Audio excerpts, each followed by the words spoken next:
Hughes, and I've been an occupational therapist for roughly 30 plus years, and most of my practice has been in skilled nursing. What kind of services or environment is skilled nursing? Skilled nursing actually is an environment that provides therapy services to clients who are trying to transition but might not benefit from being an inpatient rehab setting, but still need to have therapy services, but not at that intense level. So those clients may come to us to continue with their rehab services in order to transition home. In addition, in the skilled nursing environment, in addition to those clients who we provide services to be able to transition back to their home environment, we also support those clients who live in the facility in the long-term care section. For those clients who live in the facility for long-term care, the goal of occupational therapy services is to really enable those clients to function at their maximal level of function. So our goal with those clients that we're seeing that are the long-term care residents that live in the skilled nursing facility is to really facilitate the process to allow those clients in order to ease the burden of care on the caregivers.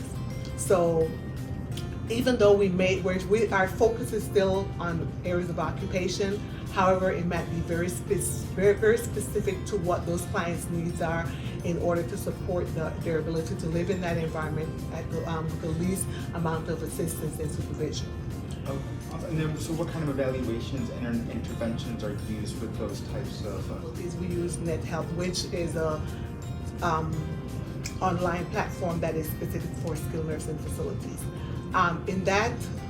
In our documentation, what we focus on for our evaluation is the same general things that are done in other practice areas, looking at strength and range of motion for the upper extremity, looking at balance, looking for both sitting and standing, in addition to areas of occupation. We focus on eating, grooming, bathing, dressing, the client's ability to get toilet themselves, in addition to toilet transfers, and if it's clinically appropriate, we also focus on tub transfers with those clients. Can you highlight one piece of evidence of how occupation supports performance, participation, health, and well-being of the people served in this practice? Just recently, I had a client. He has severe deficits with his upper extremity function, including his hand function. And so he's been unable to feed himself since he's been in the environment. And I provided him with built-up utensils, and after giving him those built-up utensils, he was able to feed himself. And for that, just having those utensils gave him a great sense of accomplishment, and it really supported his health and environment, his health, and promoted his wellness. And so little things like allowing a client with being able to feed themselves can be very rewarding to those clients. Provide a description of what you enjoy most about being an OT practitioner in these past years. I really try to focus on occupation-based interventions in my practice, because that's when I feel the most rewarding when a client expresses their gratitude for being able to do something that they weren't able to do before, and feel like they're able to transition back to their home environment because of something that I may have had. All right, Walker, so I know you're going to be getting ready your plan is to be returning back home, and so today what we're going to do, we're going to really focus on you getting from the wheelchair to the toilet. All right, so if you just lean forward for me, I'm going to go ahead and put this belt around you just for safety.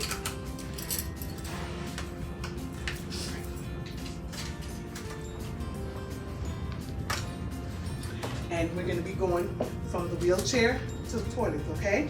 So first thing I want you to do is put your hands on the arms of the wheelchair.